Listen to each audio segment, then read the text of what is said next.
Good afternoon, Cardinal Nation, and greetings to everyone who are here in the admin building with me, as well as watching us virtually, to our students, our staff, our administrators, and our community partners who are present. Welcome to the State of the School City, May 21st, 2025. I'm Stephen D. Bournet, the proud superintendent of the School City of East Chicago. As is our routine, we always remind our community of the mission and the vision. And it's important for us to keep that in focus as we move forward to do the great work that lies ahead. The School City of East Chicago is committed to developing a community of lifelong learners who are empowered to access, process, evaluate, and ethically apply information in an ever-changing global society. The schools throughout East Chicago are a dynamic, motivating, flexible, and cooperative community of students, parents, educators, residents, agencies, and businesses learning, dialoguing, and sharing. We have a very brief agenda for this afternoon. We are going to sort of look at this as a wrap-up of the school year by reviewing the progress we've made on the superintendent's goals, as well as talk about some of this year's accomplishments, other updates that impact the school city, and obviously what we can look forward to and looking ahead for the next school year of 2025-2026. I want to remind all of our attendees of the goals. So typically in a state of the school city address or a state of the district, the goals are the goals that are outlined in the strategic plan. We're in the process of developing a strategic plan. So the goals we have right now that are sort of guardrails for the district are the superintendent's goals. So at the beginning of the year, when I started, we set 5 goals, the school board and myself, around enrollment, reading and math proficiency, the graduation rate, teacher and staff retention, and obviously community engagement. So we just want to remind our community of those goals.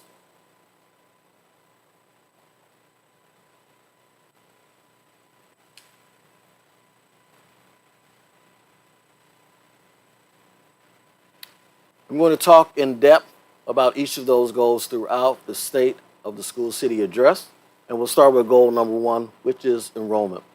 And the charge was to increase enrollment for this school year. When we look at our data, we have some cause to celebrate. Yes, we have increased student enrollment since we began the school year, or from our baseline of last year to this year. Our net enrollment is 193 students. We are ending this school year, this last week of school, at 3,201 students. Once again, that's a net of 193 students for this school year. What you'll see is that our enrollment pretty much stabilized the last 4 months of the school, where we're always hovering around the 3,200. We did have a really high enrollment around 3,221 at the midpoint of the year. But we are going to start next year strong. We already have about 135 new students enrolled for next year. And even though attendance wasn't one of my goals, I want to talk about student attendance. It is important for students to come to school every day. Regular and punctual attendance impacts student learning outcomes. And I want us to have a reason to celebrate. We have maintained above 90% attendance the entire school year. And we should clap it up for our families that make sure that our students get here every day on time. We did have some dips in attendance around January and February. There was a lot going on in our nation around that time as we turned over administration, and I believe that the school city felt the impact of that change in the Oval Office. But what it does is for next year, it gives us room to set a more ambitious goal around, we're so close to the 95%, which is the state expectation. And so there are some things we need to do to put in place around our PBIS and around attendance incentive to make us go for that 95%. The next goal was around reading and math proficiency. And that is obviously the bread and butter of everything that we do as a school, as an institution.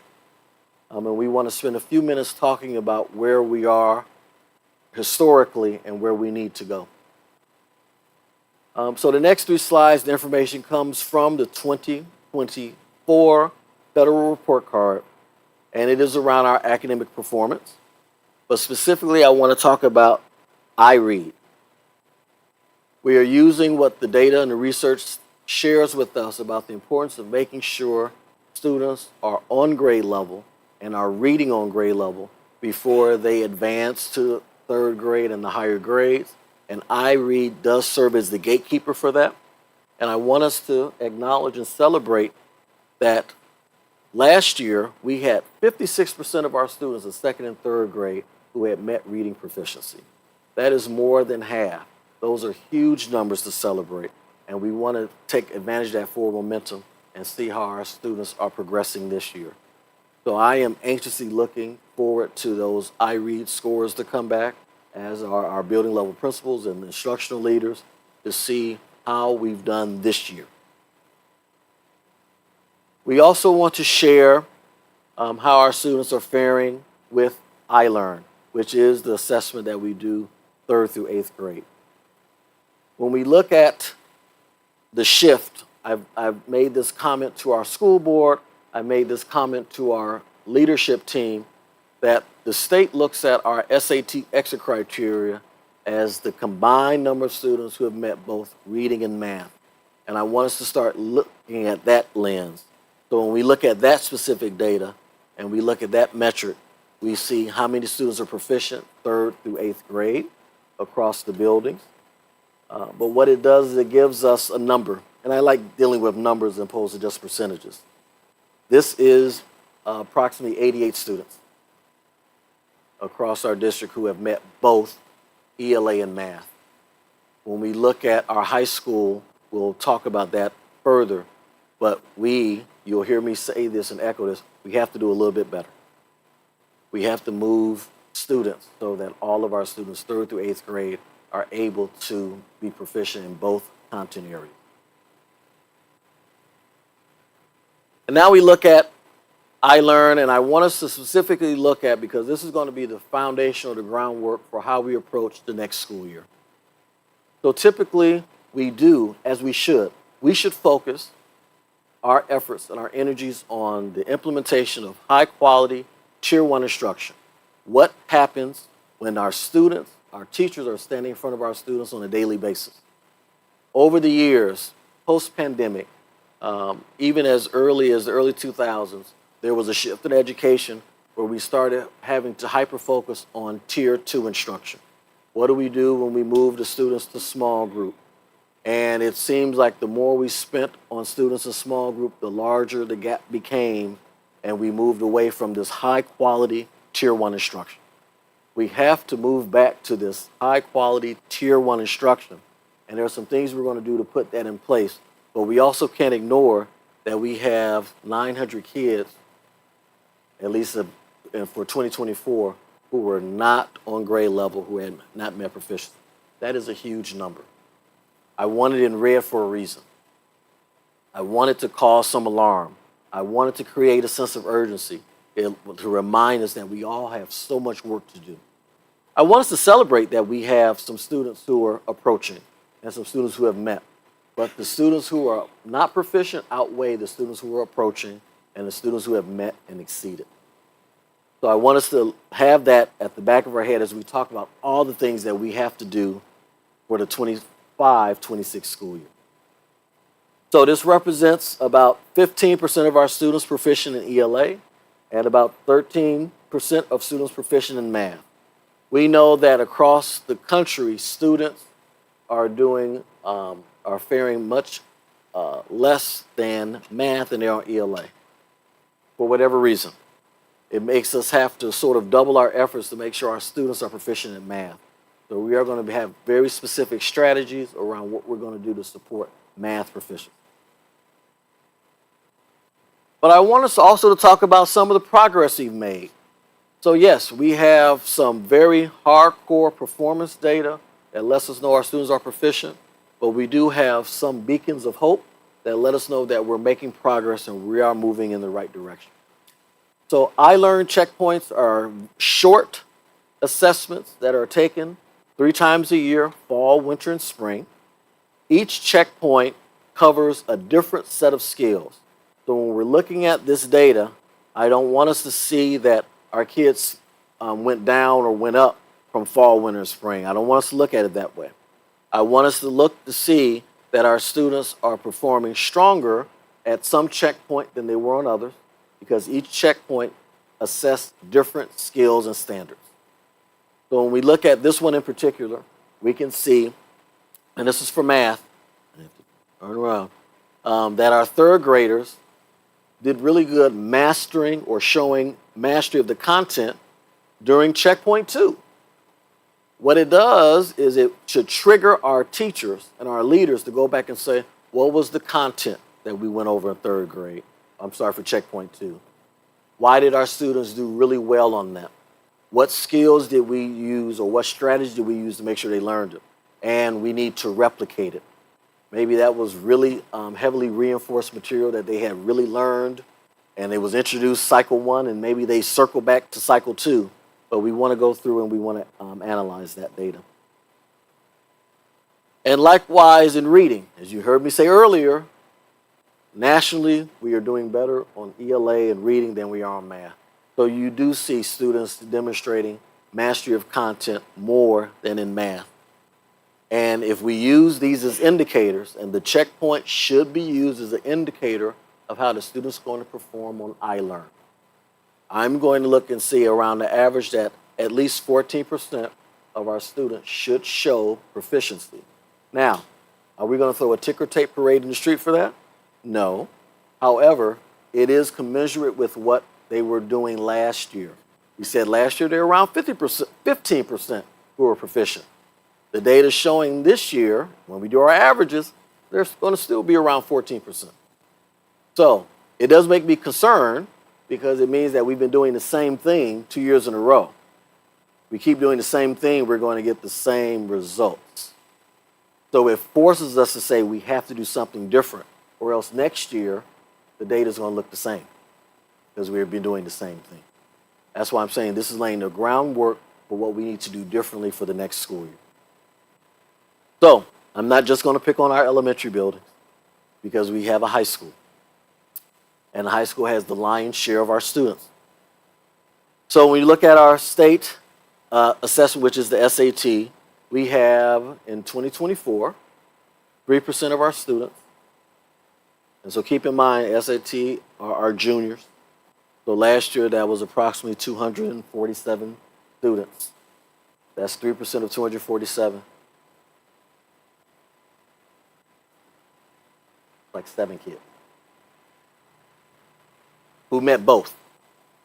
Remember, I said we're shifting to talk about who are the kids who are doing both, reading and math. That's a really small number. And we're going to talk about what we're going to do to support high school and secondary instruction to make sure that number is improved. So we do have a 4% this year, 11 kids. We got to do better. We're here to help you do better.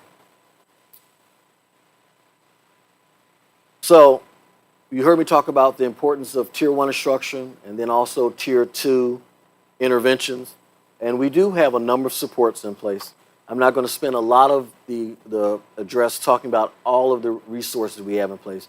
I want to call out some that have had some efficacy and some that we're going to continue to evaluate. We have Readable English, which supports our special needs students. That program has made remarkable growth for our students who are special needs, who are behind or below grade level, and getting them caught up. We're going to look and see what Readable English does for our special needs students and how that can support our other students who may not be special needs and getting them caught up on grade level. This year, we partnered with Sylvan Learning, and we used some of our grant funds to try something different.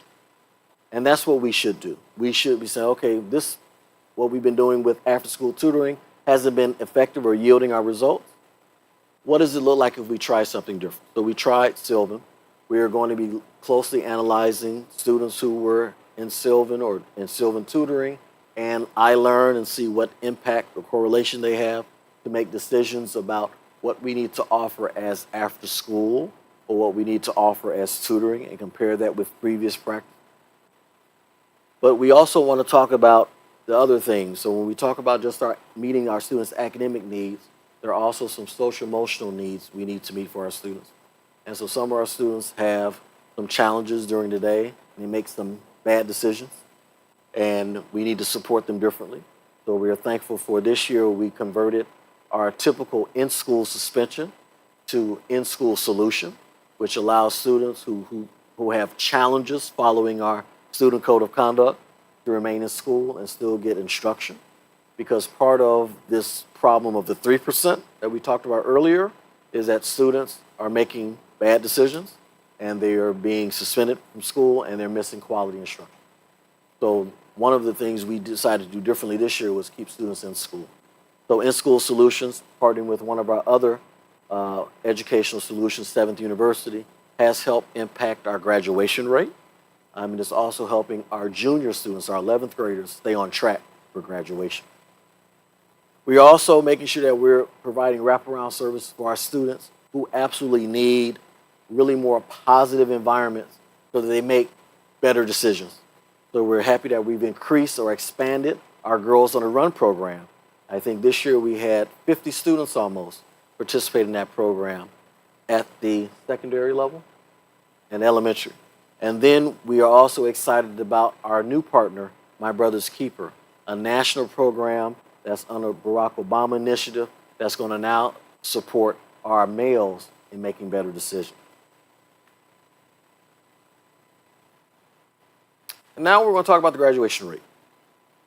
So that's goal 3. And all of the things leading up to the graduation rate doesn't happen, it's not on the shoulders of the high school. So the graduation rate starts in kindergarten. The graduation rate does not start junior year when it's time to take SAT. It doesn't start freshman year. It starts in kindergarten. If we want to make sure that we have a 100% graduation rate, it has to do with everything we do starting from day 1 of kindergarten. So according to our federal report card, our graduation rate in 2023 was 70.8%. And I do want to make the distinction that I'm looking at our 4-year graduation rate. So our 4-year graduation rate is 74%. We do celebrate our local graduation rate, and I'll make the distinction between the two. Our local graduation rate is how many students start the first day of the senior year and how many students cross the stage. Last year, that was around 88%. Our 4-year graduation rate is how many students started freshman year and how many students make it across the stage. So if we had that 4-year graduation rate of 74% was around, I forget the baseline number, but we lost about 60 kids from freshman year to senior year. That is already impacts our graduation rate. What are we going to do to make sure we don't lose students from freshman year? And we'll talk about what we're doing in terms of freshmen on track, keeping tabs on the freshmen every semester to make sure that they're on track for getting their credits, as opposed to waiting to junior or senior year to say, hey, you're credit deficient.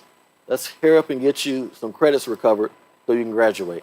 So credit recovery starts second semester freshman year. And we're waiting for our 2025 graduation rate. So I want us to applaud the efforts that we're doing for our local graduation rate. I think we're projecting somewhere around 91% this year for students who started at the beginning of this school year and who crossed the stage. But we still have to keep in mind our 4-year. How many kids have we lost since out of the class of 2025 since 2020, 2021 school year? All righty. I want us to spend a few minutes just talking about what we're doing with career technical education and our plans for that for next year. And so here we represent the number of students who are dual credit enrolled, meaning they are in a class that allows them to get high school credit and college credit at the same time. We want that for a number of our students. Right now, we only have 48 students taking advantage of that opportunity. Our CTE program is much larger than that. We have 1,100 students plus in CTE pathways. But the students who are taking advantage of being able to grab a credit at the same time is this number. So we have Indiana University, we have Ivy Tech, we have Vincennes, we have some other universities. We want to increase those partnerships for next year. We do want to make sure our students have access and opportunity to take dual credit more, and we've had conversation with our university partners to make sure that they know we want more of our students on your campus and taking classes by our adjunct professors, which is what we call our teachers when they're able to give credit and the kids stay at school. I also want to talk about our work-based learning. So we have about 70 students who are taking advantage of experiences around connected to my post-secondary plans to right now while I'm still a student. We have a number of students who've done summer internships last year and are scheduled to do them again this year.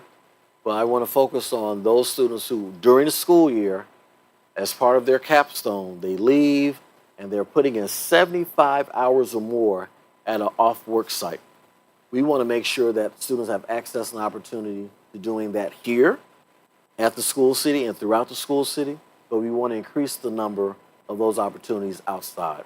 So we're thankful for our partners at Walgreens and Ridge Dental, but we also want to thank our schools who allow our students in our education pathways to also come and do their internships. So thank you to Harrison, and we'll be expanding that as well to our work sites such as Kerry-Gone. And we do want to say thank you to our university partners. Without them, we could not do the work we do, and we're going to be asking even more of them in the next school year. My next goal is around teacher retention, and we talk about teacher and staff retention.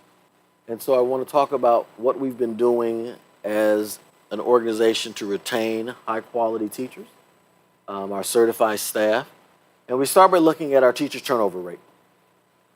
So when we look at how many teachers we've lost, it's 17. You say, well, 17 isn't that bad, Dr. Bournet, to have lost 17 teachers. But let me tell you how losing 17 teachers out of 240 teachers impact the organization.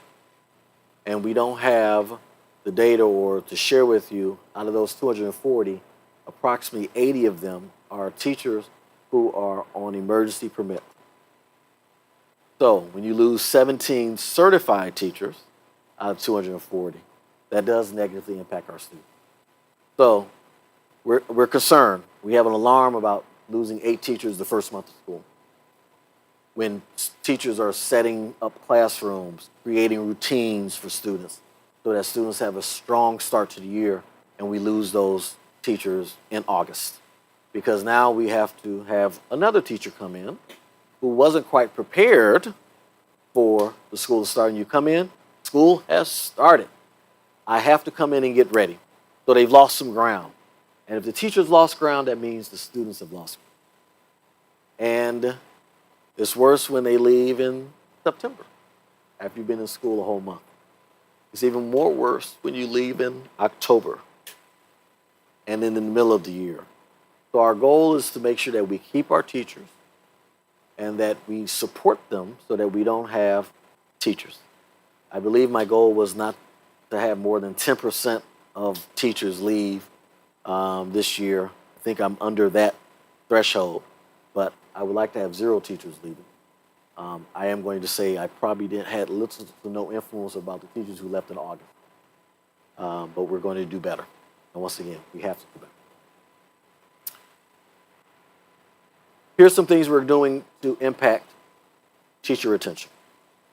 I believe we did a very committed, bold move when we made sure that when we did our negotiations with teachers this year, that we offered our very best competitive salaries by giving 5% cost of living raises so that our teachers do not have to go and look elsewhere to be compensated for what they do. So that is our first statement, like how do we retain our certified, our highly qualified staff, teachers who have invested in the organization. We've also done a number of things outside of just teacher pay, which is around what we've done in terms of recognizing our staff. So not just our teachers, but we've been very intentional this year about recognizing all of our subgroups of staff, our teachers, our counselors, our social workers, our nurses. We've also recognized our staff who aren't in the classroom, but who are our support staff. We recognize our bus drivers, et cetera.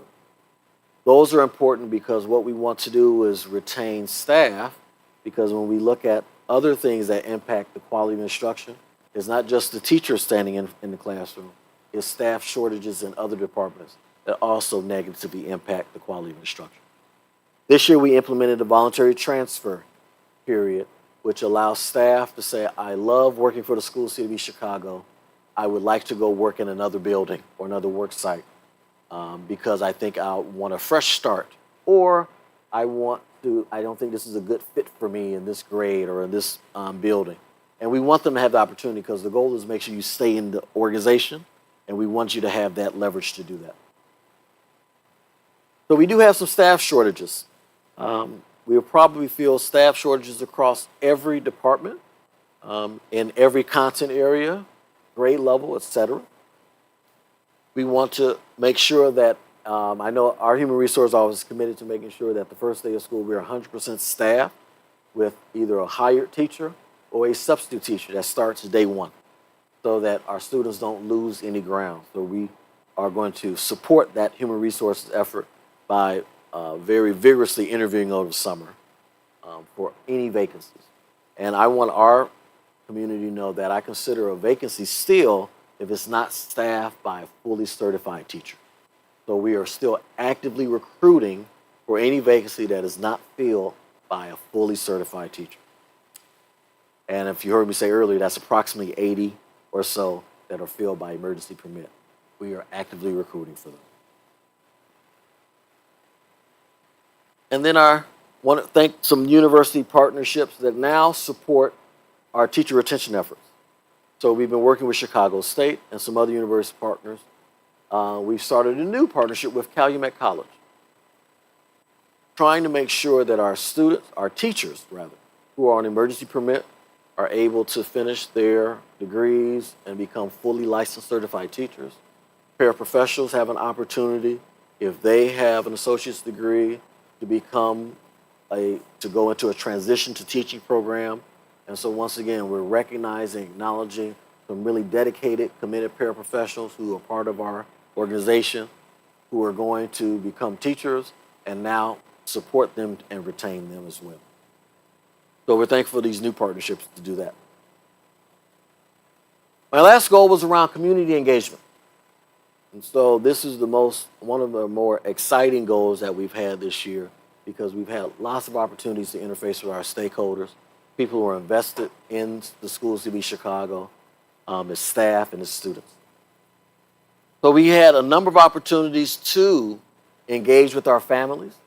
And so this is just a snapshot of a number of ways that we engage with our families. So we applaud the efforts in our Family Community Engagement Office, our Community Engagement Liaisons, which are assigned to each of our school buildings, and even our bilingual family outreach coordinators supporting the number of family engagements we have.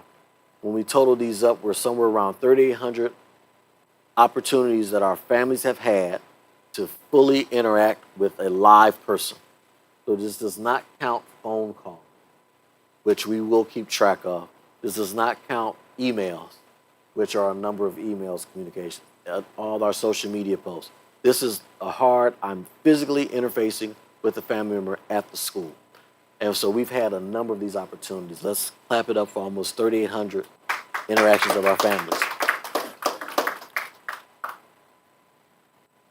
But I also do want us to talk about how we engage our families using social media platforms.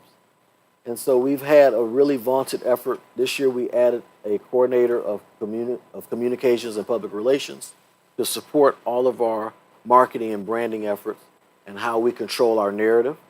And from our Facebook launch, when Ms. Lopez took it over, we've almost had 300% growth in the number of views and the number of interactions and engagement we have on our social media posts. So let's congratulate our communications and PR by giving her a round of applause as well. We know that Facebook is our major vehicle for how we communicate and disperse information with our families, and we want to increase that even more. Raise your hand if you follow the superintendent on Facebook. Follow me. You don't follow me? See? I'm glad you're following the SCEC page, but I also want you to follow me. Sometimes I just repost what's on the SCEC page. And I also want to talk about all of the efforts we have. We have a wonderful graphics and print media team. Mr. Torres, we want to give him a hand for all the work he does as part of our media team, which is Ms. Alvarez, Ms. Lopez, and Ms. Torres. And this year I gave them the challenge to say I want every available billboard in East Chicago. I want us to make sure we take advantage of it and we secured it so that we can have billboards throughout the entire school city. And what it did, it gave all of our schools an opportunity to showcase the school as well as to showcase their program. Because this actually ties directly to goal number one. How do we increase enrollment? So how do we let how do we let East Chicago know all the things that we're doing at school if they're not following us on social media, if they don't have a student that's in the school city? Then we need to capture their attention when they're on the railroad, at the railroads in Indianapolis and Columbus to see, oh, I didn't realize they were a Magna Award silver winner.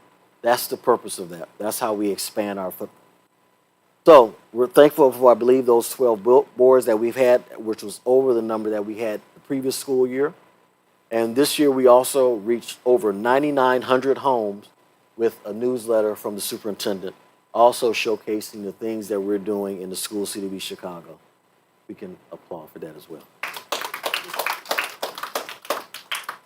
I keep this team really busy with video messages because we are also trying to make sure that aside from the email or the robocall, that our community stays informed of the things we're doing. So this year we also had weekly video messages so that we are celebrating our students, making our community aware of important and upcoming events. We want to thank all of our community partners who also engage with us throughout the year, not just as a school city collectively, but support our schools individually. So I do want to shout out some of these other community partners, foundations, our industrial partners, our Hispanic, our Hammond Hispanic Community Committee of Northwest Indiana, who also support our students and with our transporting students for USHLE conference, recognizing our outstanding seniors. So thank you. Let's give our community partners a hand. And here's what I'm most excited about. The recap of the year, talk about all the things we've done as a school city from our building level to our district level. But from our robotics team to our championship sports teams to DECA, our students have wowed us with their talents, their creativity, and their leadership. This year's graduating class can boast earning over 1,400 college credits, and they're still counting. Let's give them a hand. This year, the School City of East Chicago was awarded the Magna 2025 Silver Award for having an innovative support system for our students, our student support team, which is made up of administrators, counselors, social workers, and deans, all trying to make sure we're meeting the needs of students who are Tier 2 and Tier 3. And for that, we were recognized nationally. Our boys basketball team won sectional and regional championships and inspired in this entire, not just Cardinal Nation, but the entire the entire city of East Chicago, this bursting sense of pride in being a Cardinal. And so we thank them for their leadership, as well as Coach Allah and our athletic director, Graylin Gordon. Let's give them a hand. We were excited this year because our very own school board trustee, Joel Rodriguez, was elected chair of the Council of Urban Boards of Education. And this is a national organization which now allows School City of Chicago to be a nationally recognized school district. So with all eyes on School City, we have to do a little bit better since we now are on a national lens. We have amplified student voice, not just through our students who participated in focus groups for our strategic plan, but we've amplified student voice by the superintendent physically talking to students at student town halls at the middle school, at student town halls at the high school, as well as having a student board member on the school board. Those are all the opportunities now where we create feedback loop and listen to our important asset, our most valuable customer, our student. We are proud to wear T-shirts and other items emblazoned with the logo from the work that our applied arts students do in the Cardinal Creations Lab. Raise your hand if you have something to support our Cardinals Creation Lab. Have one of their smoothies, have one of their T-shirts. I'm excited about what they're going to do next year and keep that momentum going.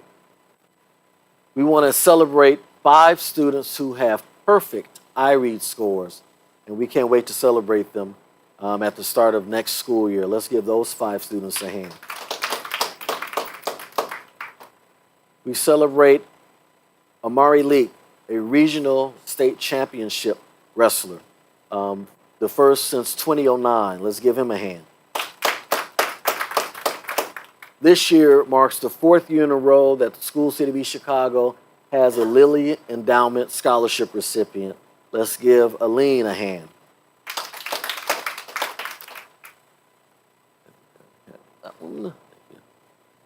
I want to talk about all the room we have to grow with making sure students are hooked into the fabric of the school city. That means, yes, we want them to be students, but we also want them to participate extracurricularly in some club or some sport, somewhere where they have the opportunity to show leadership, somewhere they have the opportunity to shine outside the classroom, whether they're on the stage or on the court. And the only way we do that is get more kids involved in extracurriculars. So obviously we have great participation in our athletics. We're going to increase that. Our athletic director and our coaches have been charged with increasing that. This represents only 870 of our students participating in sports. We have to do what? Better. That's only 27% of all of our students, 39% of high school students, 42% of middle school students, and 17% of our elementary building. We do have very viable sports programs for all of our students. We're growing our elementary sports program so that students can participate in sports fall, winter, and spring at the elementary, at the middle school, and at the high school level. The way that we create more Dominiques and Amaris is that we start again at the elementary, making sure that they have those foundational skills to move forward, to be those student athletes when they get to high school. We're excited about our efforts to continually transform our learning spaces into 21st century environments that inspire creativity and innovation. So some of that is making sure that our students are learning in comfortable classrooms, that our students are neither too hot or too cold, and keeping them safe and warm. In the summer of 2024, we had HVAC upgrades at Harrison, McKinley, and Washington. In the summer of 2025, our efforts for HVAC upgrades are at the high school as well as Gary Gosh. But we're also excited about the massive renovation we're going to do to all of our restrooms at Central High School because that is in direct response to the feedback we've gotten from students. So keep in mind, we said earlier, we've amplified student voice. So if you give students an opportunity to say, how can we do better, and you don't listen to them, then why are we meeting with them? So this is directly because we have heard the students' voice around wrestling. And then we're excited about the opportunity to resurface our tennis courts which aren't just going to be for our students who are on tennis teams, but also for our community.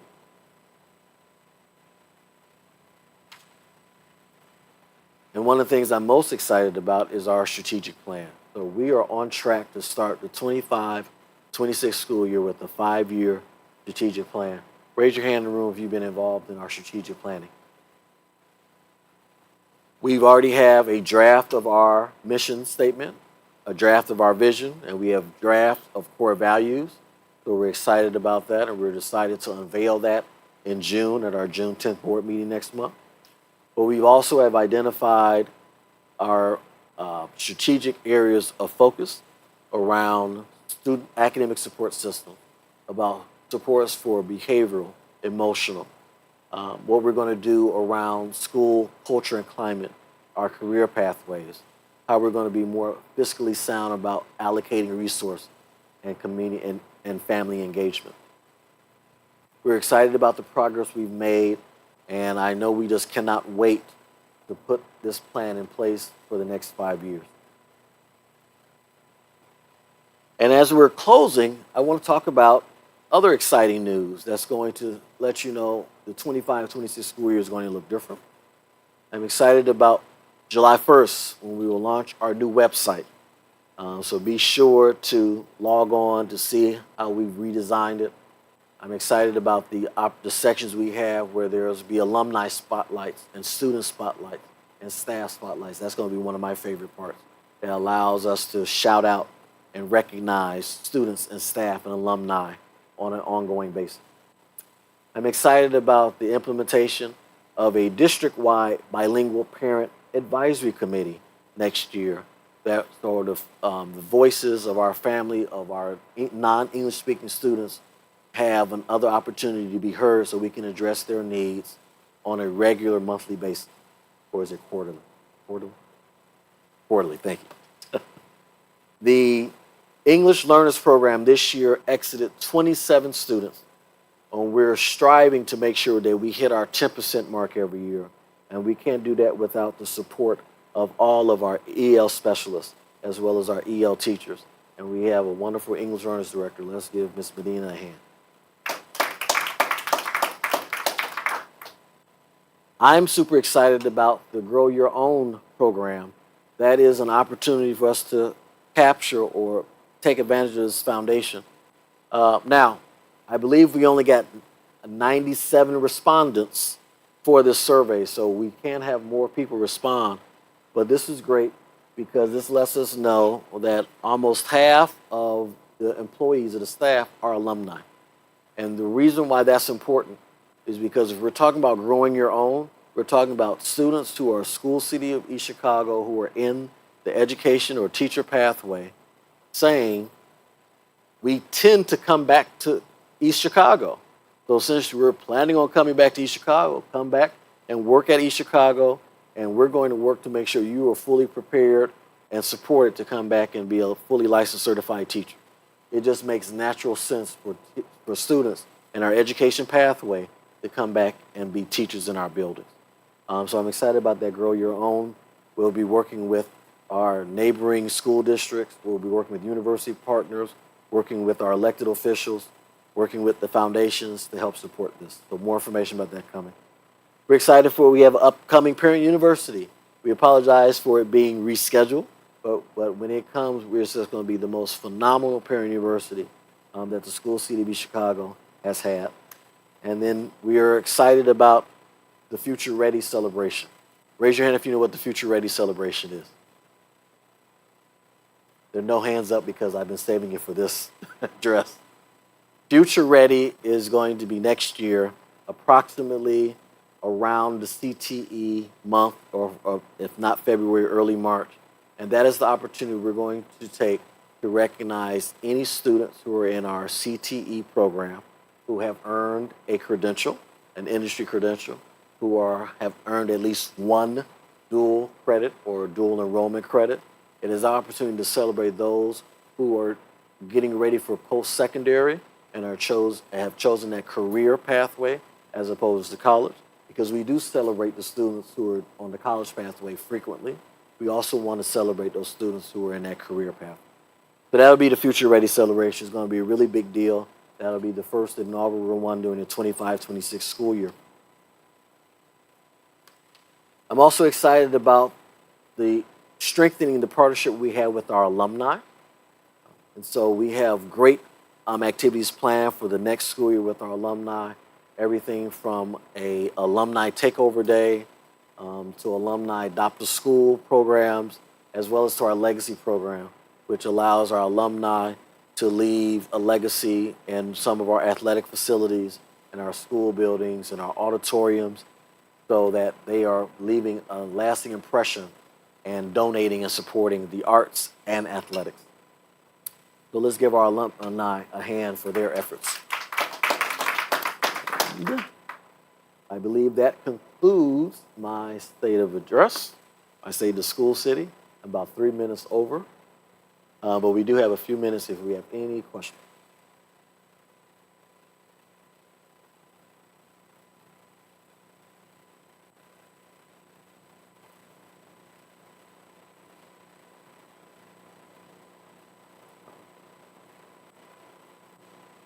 And I'm a teacher, so I know how to use wait time.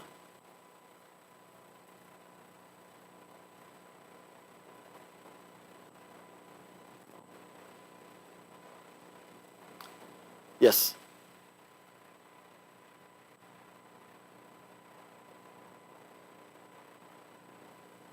Grow your own relative student Yep. spoke of, but what about for our Yes, so that actually falls under our efforts we're doing with our paraprofessionals who want to become teachers.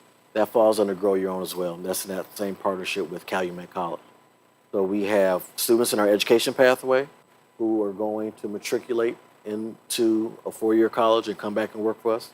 We have paraprofessionals who are going to go to Calumet College, get their degrees so they can be enrolled in the transition to teaching program, and then become our full-time teachers. Thank you, Doctor.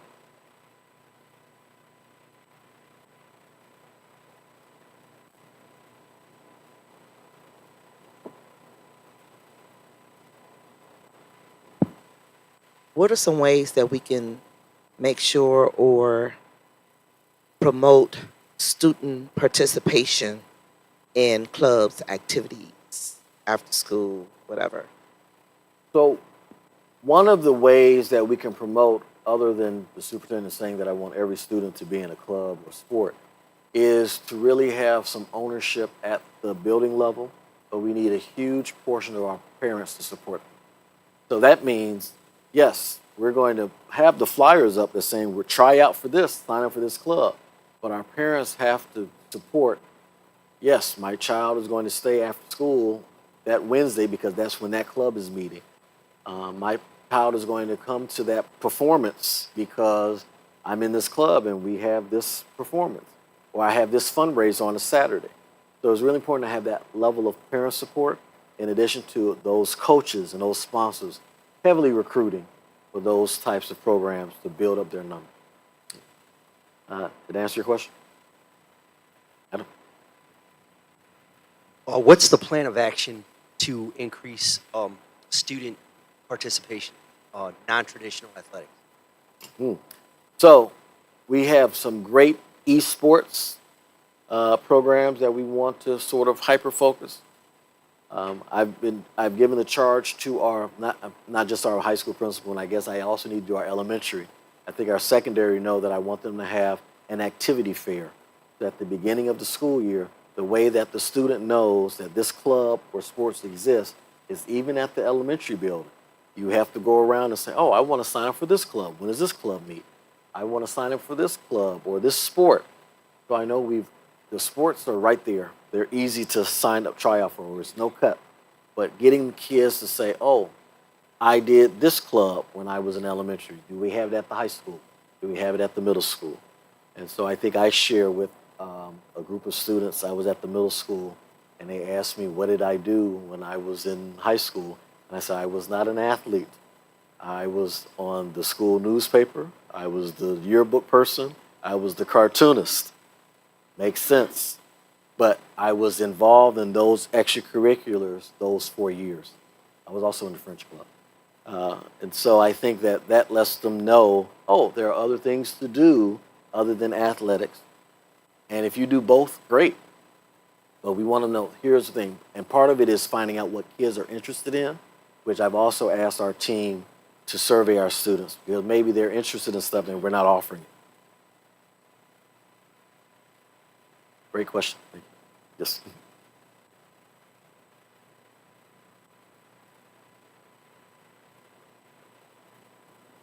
Yes. And so I know that mhm.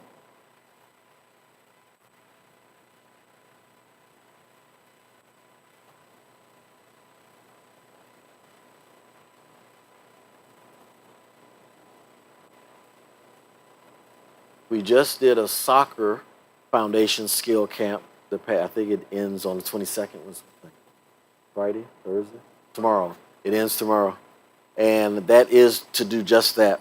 It is not a official sport or season.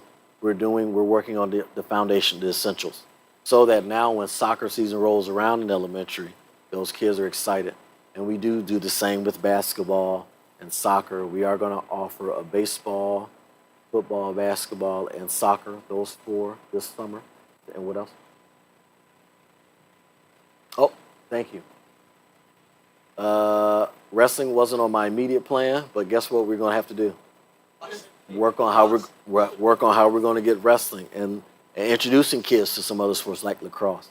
I mean, I know we're going to have flag football in the fall as another alternative or another opportunity for kids like, hey, I don't want to do football, but I do want to do flag football because flag football teaches a number of other skills in terms of speed that you can use to transfer to other sports. So this is going to work. Sounds like you need to be on our athletic advisory committee, Adam. Thank you. Other questions? Yes.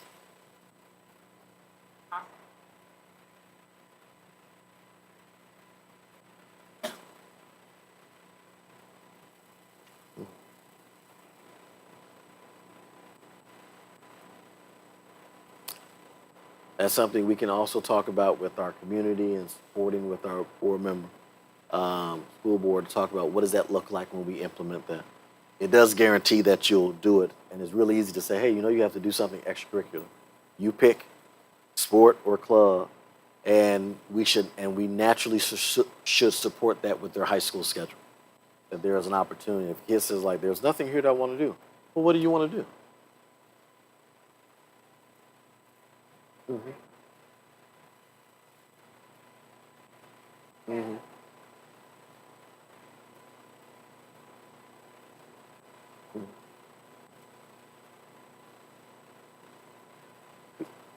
Yeah. We control that. Well, absolutely. Yes.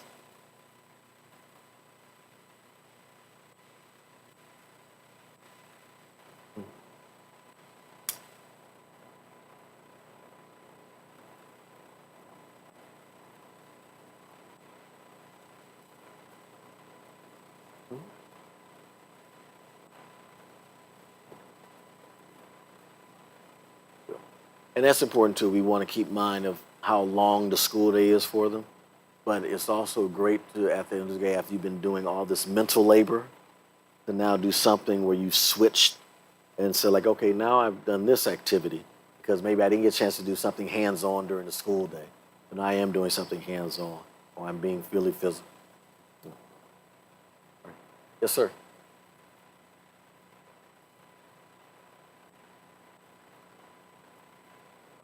Mhm.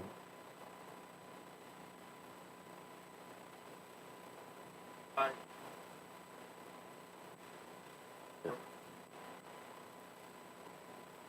absolutely. I think part of what we're doing in order to make sure that those test scores raised or impacted is to have stability of leadership. And so not just leadership at the superintendent level, but also leadership at the building level. Those are important as well. But the superintendent is the person sort of like guiding the ship. So that 5-year plan is only as effective and going to be impactful as the leader leading that 5-year plan. And so it is collectively the School City of East Chicago, everyone who participating on the committee, who represent various stakeholder groups. It's not just the superintendent's plan, but I do have significant ownership of it because we're involved in setting the direction for the district. And I would love to be able to see where we are at the end of these 5 years, see if we've met these goals that we spent last evening starting to create and set.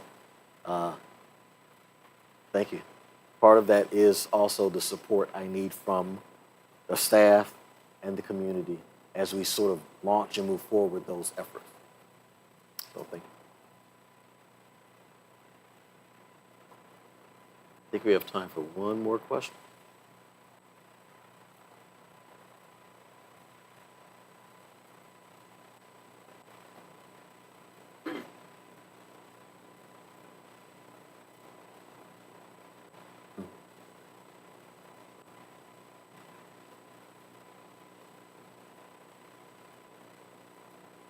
Yes, so part of this grand scheme is how do we introduce the arts and what's really important moving forward.